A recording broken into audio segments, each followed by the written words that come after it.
आतंकवादी हमला हुआ उसमें हिंदू मुसलमान की बात हो रही है, लेकिन ये बात नहीं हो रही है कि जिम्मेवारी किसकी है। जमीन पर तो हम लोग कहीं 1,25,000 करोड़ की योजना दिख नहीं रही है, उसका इसका असर नहीं दिख रहा है। तो 1,25,000 करोड़ आया नहीं कि आया और उसको आप लोगों ने सब मिलकर अधिकारियों के साथ लूट लिया, हुआ क्या ये तो बताओ। आज अभियान की शुरुआत हम लोगों ने पश्चिम चंपारण के बिहारवा आश्रम से पदयात्रा के माध्यम से शुरू करी थी।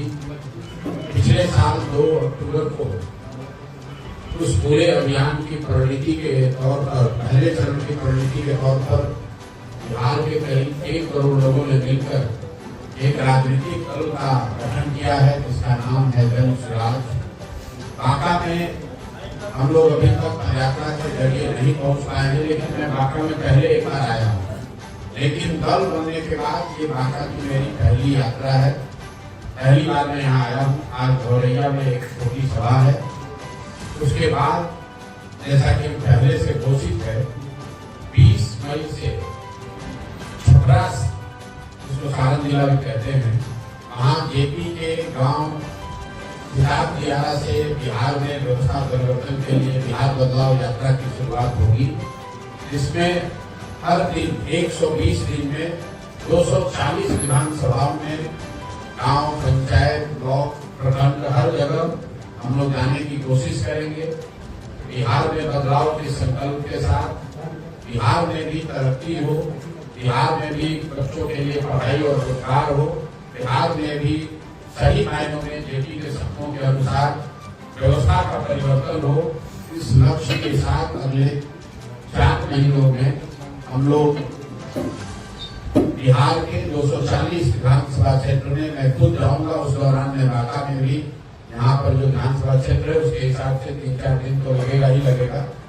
उस समय फिर से मुलाकात होगी। आज संगठन चूंकि बन गया है, संगठन बनने के बाद, दल बनने के बाद पहली बार मैं आया हूँ, तो आपसे मुखातिब हूँ। अब आपके जो सवाल है तो आप सवाल कर सकते हैं। बहुत बहुत धन्यवाद। आपने कहा था कि 120 से 125 सीट अगर आ गया हमको तो हम अपना हार मानेंगे उसको। अगर 25 सीट रह जाता है आपको तो आप किस साइड बैठेंगे सदन में, पक्ष में या विपक्ष में या किसी के समर्थन में? अलायंस जब 125 को अपनी हार मानेंगे, स्वाभाविक है अगर 25 या 30 आ गया तो उसको जीत तो मान नहीं सकते हैं। आप रहेंगे तो बिल्कुल विपक्ष में बैठेंगे, इसमें क्या दिक्कत है। हम लोग के लिए, मेरे लिए राजनीति चुनाव लड़के एमएलए एमपी बनना, बालू और शराब का ठेकेदारी करना, पैसा कमाने का जरिया नहीं है। जितना नाम, पैसा, शोहरत लोग एमएलए एमपी मंत्री बनकर कमा सकते हैं, उससे बहुत ज्यादा भगवान की कृपा से पहले से मिला हुआ है। राजनीति मेरे लिए एमएलए एमपी मंत्री बनने का जरिया नहीं है। राजनीति में इसलिए आए हैं, ऐसा लगता है कि बिहार के व्यक्ति के होने के नाते बिहार में सुधार के लिए, व्यवस्था परिवर्तन के लिए किसी न किसी को प्रयास करना चाहिए। तो अगर हमारे जैसे व्यक्ति के द्वारा ये प्रयास नहीं किया जाएगा तो प्रयास कौन करेगा? आप लोग का समाज का एक बड़ा वर्ग इस बात की चर्चा कर रहा है कि इस प्रयास को सफलता मिलेगी कि नहीं मिलेगी, जबकि मेरा मानना है कि चर्चा इस बात की होनी चाहिए कि प्रयास होना चाहिए कि नहीं होना चाहिए। क्योंकि प्रयास चाहे हम करें या आप करें, प्रयास आज हो या 10 वर्ष के बाद हो, अगर बिहार में सुधार करना है तो प्रयास तो किसी न किसी बिहार के व्यक्ति को ही करना पड़ेगा। तो पहले प्रयास को देखिए, जांचिए, परखिए। बहुत ज्यादा परिणाम की चिंता किए बगैर कीजिए। परिणाम की चिंता हमेशा करते रहेंगे तो कभी आमूल चूल परिवर्तन वाला प्रयास आप कर ही नहीं सकते हैं। क्योंकि अगर रूटीन आपको परिवर्तन चाहिए तो वो करने के लिए पहले से राजनीति चल ही रही है। आपको ये तय करना है कि जो प्रयास जन स्वराज के तहत किया जा रहा है, क्या ये प्रयास बिहार के हक में है, बिहार के भले के लिए है, और उस पर टीका टिप्पणी जायज है। परिणाम क्या होगा ये तो ऊपर वाले के हाथ में है, भविष्य के गर्भ में है। लेकिन ईमानदारी से किया हुआ प्रयास, ये हम लोग को ये बताया गया है कि ईमानदारी से किया हुआ प्रयास कभी विफल हो नहीं सकता है। इसलिए जनसुराज को भी सफलता मिलनी ही मिलनी है। बिहार की भी किस्मत आज नहीं तो कल बदलेगी बदलेगी। तो दिन आएगा ही आएगा जब बिहार भी दूसरे राज्यों की तरफ विकास की दौड़ में शामिल हो, यहाँ के बच्चे की शिक्षा रोजगार के दौर में आगे रहे। ये स्थिति हमेशा, आज की जो स्थिति हमेशा नहीं बनी रह सकती है, इसलिए जन सुराज का ये प्रयास आपको उसी नजरिए से देखना चाहिए। में आतंकवादी हमला हुआ उसमें हिंदू मुसलमान की बात हो रही है, लेकिन ये बात नहीं हो रही है कि जिम्मेवारी किसकी है। आप इस पे क्या कहना चाहेंगे? देखिए, भाजपा ने एक बात पिछले 8-10 वर्ष में बड़े, मैं कहूँगा बखूबी किया है कि कोई भी ऐसी घटना होती है तो सरकार डिफेंसिव नहीं है। कोई दूसरी सरकार होती, कोई दूसरा प्रधानमंत्री होता तो विपक्ष उस पर सवाल करता कि भाई आपकी गलती से इतनी बड़ी घटना हो गई। यहाँ पर विपक्ष ही डरा हुआ है कि कहीं गलती से कुछ पूछ रहे हैं कि बस पूरा समाज पोलराइज कर दे। भाई घटना हुई है, बिल्कुल निंदनीय है। और पिछले 3-4-5 सालों में जो एक धीरे धीरे समाज में विश्वास बनना शुरू हुआ था कि कश्मीर में स्थिति सुधर रही है, या इस तरह की आतंकवादी घटनाओं को जड़ से खत्म कर दिया गया है, इस तरह की घटनाएं नहीं हो सकती है। 2 दिन पहले हुई विभत्स घटना ने इसको फिर से बताया है कि आतंक और आतंकवादियों की जड़ें जो हैं वो गहरी हैं और वो लड़ाई अभी खत्म नहीं हुई है। और सिर्फ राजनीतिक भाषणबाजी और नारेबाजी से ऊपर उठकर इस पर और काम करने की जरूरत है। ये 2 दिन के पहले की घटना ने बताया है।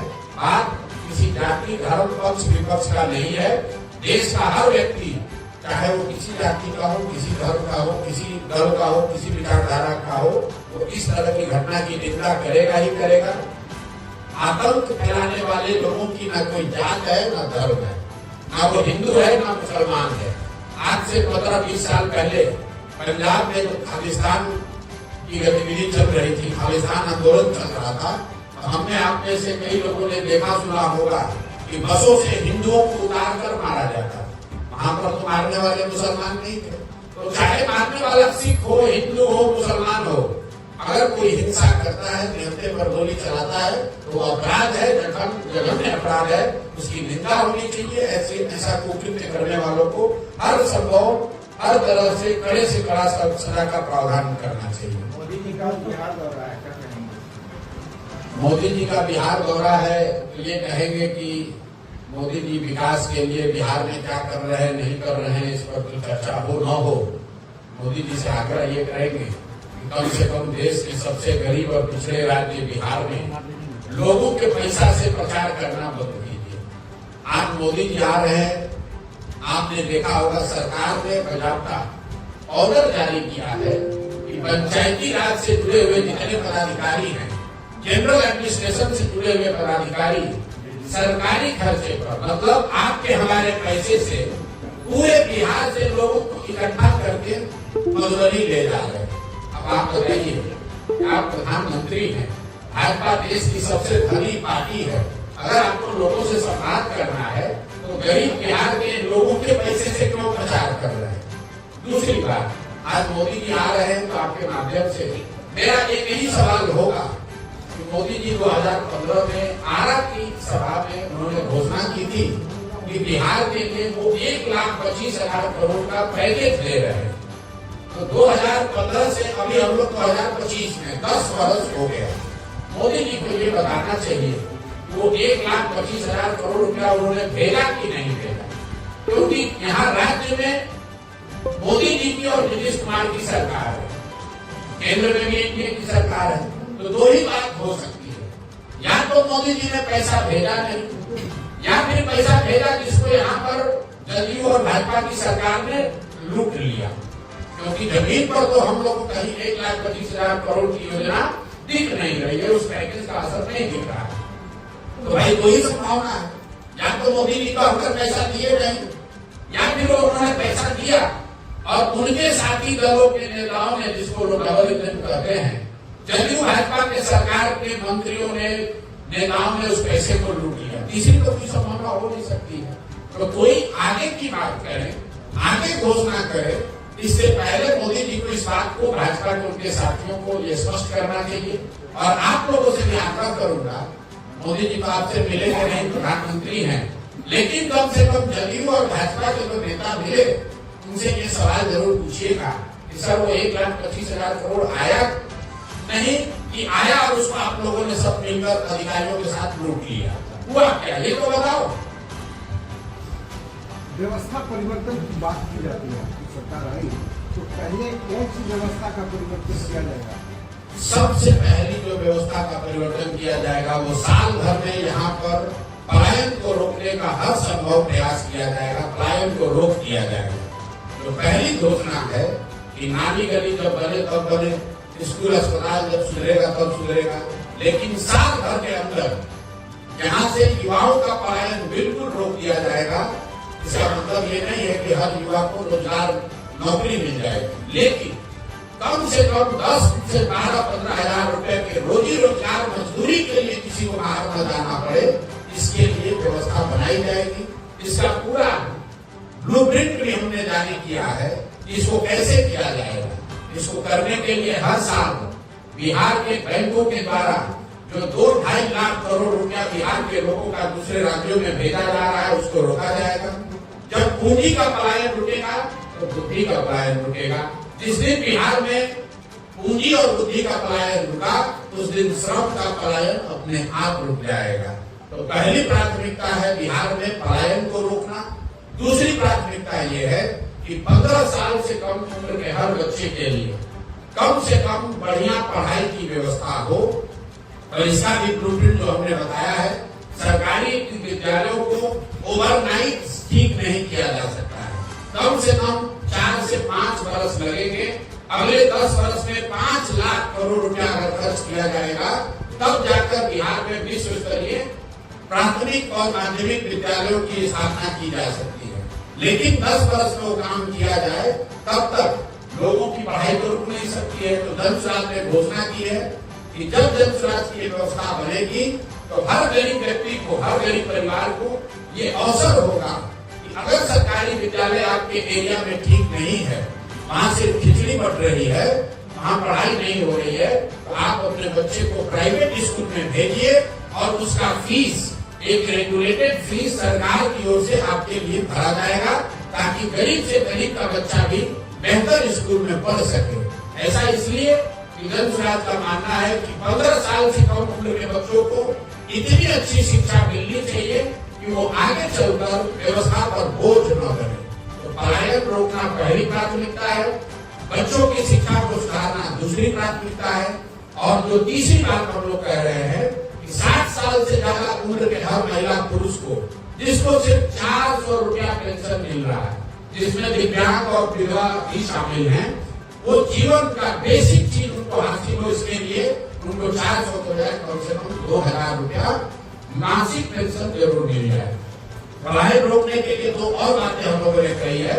एक तो पूंजी का पलायन रोकना, दूसरा मनरेगा को सीधे कृषि से जोड़ना ताकि कृषि से जुड़े हुए मजदूर हरियाणा पंजाब न जाए। यहाँ के किसान एक और मजदूरों के लिए संघर्ष कर रहे हैं और यहाँ से मजदूर जाकर पंजाब और हरियाणा में काम कर रहे हैं। और तीसरी बात कही गई है कि हर महिला को जो स्वरोजगार करना चाहती है, आज जीविका के नाम पर भारी भ्रष्टाचार हो रहा है, उनको लॉलीपॉप दिखाया जा रहा है जिससे रोजगार मिलेगा। जन स्वराज की सोच है कि इनको कोई समूह के बगैर सीधे सरकारी गारंटी पर बैंकों से कर्ज मिले और उस कर्ज पर 30% नहीं 4% ब्याज लगे ताकि हर महिलाएं रोजी रोजगार कर सके। तो पलायन रोकने के लिए 3 स्टेप, पहला पूंजी और बुद्धि का पलायन रोकना, दूसरा कृषि को, मनरेगा को कृषि से जोड़ना, और तीसरी बात महिलाओं को 4% ब्याज, सालाना ब्याज पर लोन उपलब्ध कराना, इससे पलायन रुकेगा। बच्चों के पढ़ाई के लिए मैंने बताया कि 15 साल के कम उम्र के बच्चों को अच्छी शिक्षा मिले। जब तक सरकारी विद्यालय का क्वालिटी न सुधरे तब तक उनको प्राइवेट में पढ़ने की सुविधा दी जाए, और बुजुर्गों के लिए कम से कम 2,000 रुपये मासिक पेंशन की व्यवस्था की जाए। मोटे तौर पर जन स्वराज के बिहार विकास के ये 3 मूल मंत्र है: शिक्षा, रोजगार और सम्मानजनक जिंदगी।